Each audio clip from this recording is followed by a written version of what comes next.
নমস্কার, আমার ব্লগে সবাইকে স্বাগত, শুভেচ্ছা, অভিনন্দন। আমি আপনাদের আজ কলকাতা সম্বন্ধে কিছু বলবো এবং দেখাবো। নিশ্চয়ই আশা করি ভালো লাগবে। আমি কলকাতার একটা প্রাণকেন্দ্র থেকে আপনাদের দেখাবার চেষ্টা করছি। প্রথমেই বলি কলকাতার জন্ম। যে বিষয়টি দেখাচ্ছি তার একটু জন্মবৃত্তান্ত জানানোর প্রয়োজন আছে। নিশ্চয়ই এই কলকাতা জন্ম নিয়ে অনেক বিতর্কও আছে। অনেকে বলেন যে কলকাতা জবচানক পত্তন করেননি বা তৈরি করেননি।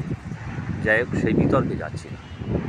কলকাতার জন্ম 1690 ধরা হয়। ইতিহাস বলে 1772 সালে ব্রিটিশ ভারতের রাজধানী ছিল। মূলত কলকাতার এই যে ঝাঁ চকচকে জীবনযাত্রা দেখতে পাচ্ছেন, কলকাতার পরিধি কিন্তু এভাবে ছিল না আগে। কলকাতা 3টে গ্রাম নিয়ে মূলত তৈরি হয়েছিল। একটা হচ্ছে সুতানুটি, 2 গোবিন্দপুর এবং কালীঘাট। এই নিয়ে 3টে গ্রাম নিয়ে কলকাতা। কলকাতা যে প্রাসাদ দেখতে পাচ্ছেন এখন প্রাসাদ নগরী হয়ে গেছে। তার পিছনেও একটা ঘটনা। কলকাতার কর্পোরেট এরিয়া অর্থাৎ কেএমসির আওতাধীন আয়তন 205 কিলোমিটার অর্থাৎ 79 বর্গ কিলোমিটার। আর ব্রিটিশ পিরিয়ডে কলকাতার একটা সংশোধনাগার ছিল, কারাগার ছিল, যেখানে ফাঁসি দেওয়া হতো। সেটা হচ্ছে আলিপুর কেন্দ্রীয় কারাগার। তারপর এই কলকাতাকে ব্রিটিশরা কি করে, এখান থেকে স্থানান্তরিত করে। সেটি হচ্ছে 1912 সালের দিকে।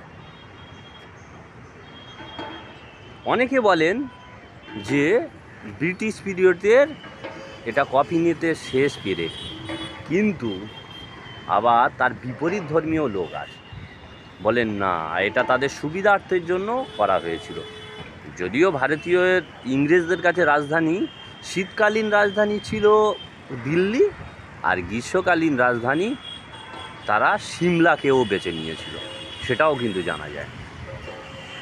কলকাতার দ্রাঘিমা 90 ডিগ্রি পূর্ব দ্রাঘিমা রেখায় অবস্থিত।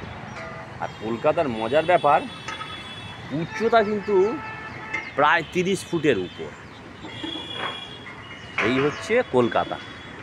কলকাতাকে মানুষ ভালোবাসবে কেন না, কলকাতার শিল্প শৈলী এবং তার চিত্রকলা, মানুষের জীবনযাত্রা, এবং সবচেয়ে মজার ব্যাপার, এখানে সস্তায় খাবার পাওয়া যায়।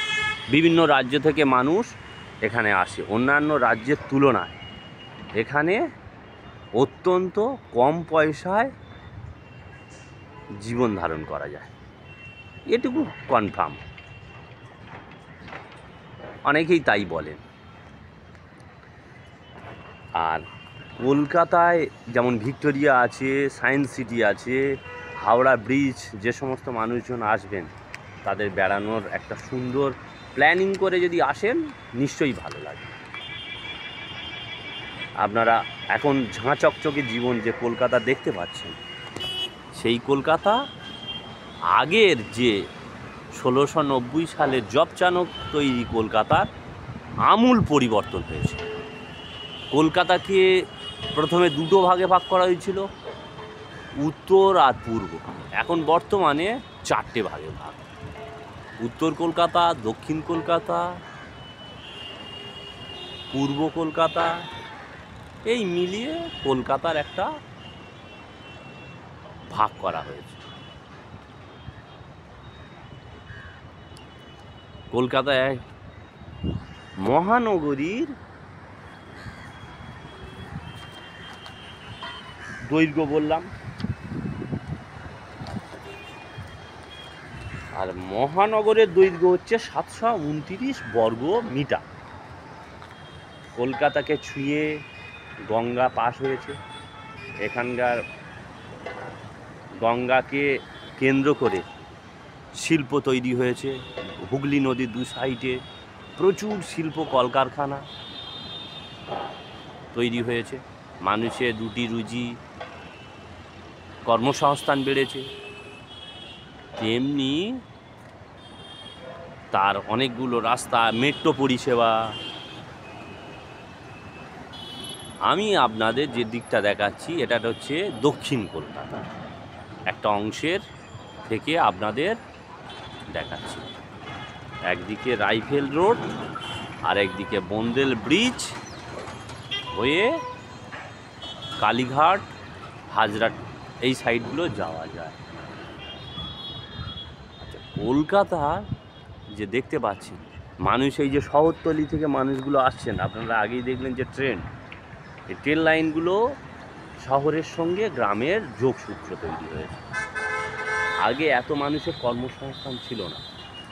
90-এর দশকে উদার অর্থনীতির জন্য মনমোহন সিংয়ের তত্ত্বাবধানে ফলে ভারতীয় অর্থনীতির আমূল পরিবর্তন হয়। তার ফলে মানুষ 70% উপর মানুষ এই নির্মাণ শিল্পের সঙ্গে যুক্ত।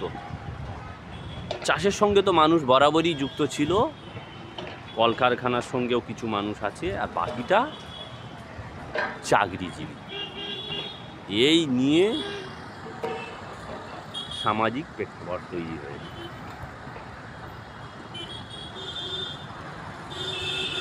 এখনও যে কলকাতার যে আমূল কিছু বস্তি এলাকা আছে, সেগুলো ধীরে ধীরে আগামী দিনে আরও উন্নত হবে। বড় বড় প্রাসাদ তৈরি, বড় বড় বিল্ডিংস তৈরি হচ্ছে, বাইরে থেকে মানুষ আসছে, ইনভেস্ট করছে। কলকাতার ইকোনমিক গ্রোথ অনেকটা বেড়ে যাচ্ছে। গ্রাম অঞ্চলে যে সমস্ত কর্মসংস্থানের অভাব ছিল, সেই সমস্ত কর্মসংস্থানের পূরণ করেছে এই কলকাতা শহর। তারা শহর অঞ্চলে আসছে ট্রেনে করে গ্রাম অঞ্চল থেকে। আমার বাঁ দিকে আছে যেমন দেশ কেমিক্যাল আছে, দেশ মেডিকেল আছে, তারপরে হচ্ছে হিন্দুস্থান আছে। এই সমস্ত জায়গায় মানুষ প্রচুর কর্মসংস্থানের মধ্যে আছে। সবাইকে ধন্যবাদ। আশা করি ভালো লাগবে প্রত্যেকের। ভালো লাগলে আপনারা সাবস্ক্রাইব করবেন, লাইক দেবেন, আবার নতুন নতুন ভিডিও যাতে আপনাদের দেখা দেবে। ধন্যবাদ।